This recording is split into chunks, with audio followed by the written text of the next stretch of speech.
Good morning. My name is Benjamin Moeller. I'm a paleontologist, and I believe that limes are superior to lemons in every conceivable way. If you disagree with me, you can find me in the street and fight and die like a dog. Today is day 11 out here on the Menefee expedition in northwestern New Mexico. We're looking for dinosaur fossils, turtle fossils, croc fossils, all different kinds of reptiles, and hopefully other things that date back to the Cretaceous period. Today, I'm doing a walk around in this area to look for microfossils, so those are mostly fish teeth and fish scales. If you've been watching MicroStream, which I do on Mondays on my YouTube channel, where I look at sediment under the microscope to pick out those tiny teeth and scales, this is the place where they come from, and we're here looking for more. But I'm also doing some data collection on the anthills themselves, where we typically find these teeth being sourced. So we're going to do a walk around, and then a little bit later, we're going to look at a new area with potentially some new larger material. So that's what we're doing. My entire face is in the shadow right now, but it is what it is. You know, filming stuff out here in the middle of nowhere, it's just not optimal. The audio's bad. I look bad. Everything sucks. The internet out here is terrible. It takes, I'm not even kidding you, 3 hours to upload a 10-minute video. So just know that everything I pack in here is I'm doing the best that I can. All right. Let's go check out some anthills. So we're back at one of the anthills that has produced numerous microfossils in the past, and sure enough, it's turning up all kinds of new ones. We've got 3 fish teeth, a fish scale, and 2 croc teeth so far. Good finds, Jake. So these hills, as I mentioned in previous videos, are made by the harvester ants in the genus Pogona myrmex, and you'll see them kind of wandering around on the surface here.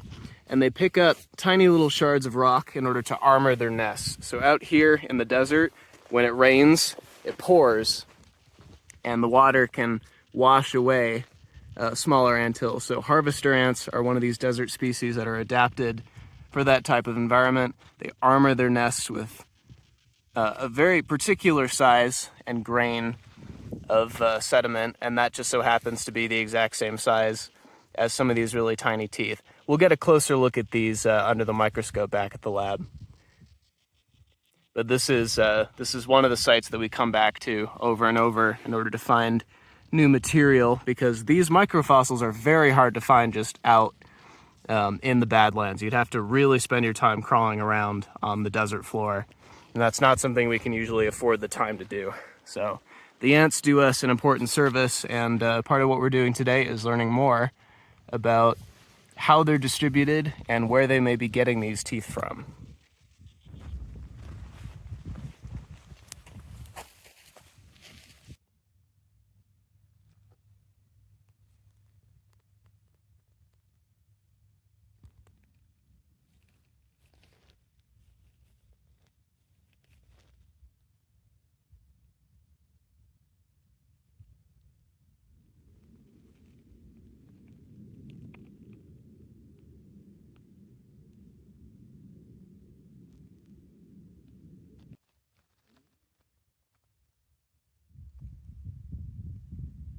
Little limb bone sitting on the surface here. Here's my glove for scale.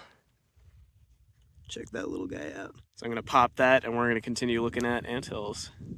By the way, just in case anyone has an issue with us messing around with the anthills a little bit and taking tiny little pieces from them, keep in mind that every time I do this, I get bitten, like, on my legs. One of them got me on the ear this time, so, like, they're fine. They got their revenge. Don't worry about it.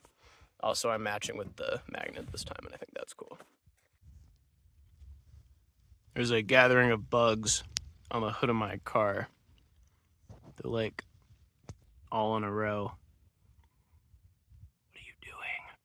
Here's a cool piece of pottery. And as a reminder, as paleontologists, we do not touch archaeological artifacts whatsoever. So this, although it is a very cool find, is going right back where it was found.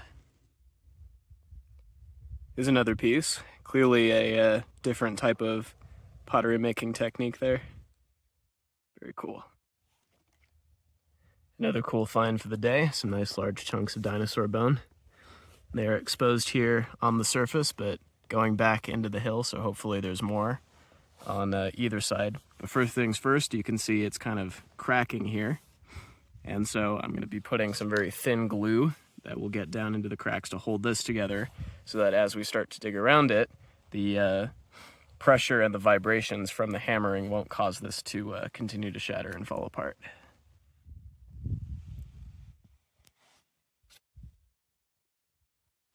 It's got a nice shine to it now as the glue starts to dry, so we will be coming back and excavating this another day.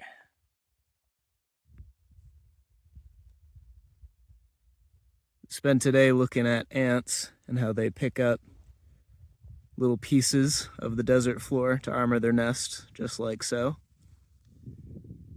And we're very lucky to end the day by meeting the dudes who prey on those ants. Really cool. And he's not scared of me, so he's not going to bolt at all. You can see he's very well camouflaged.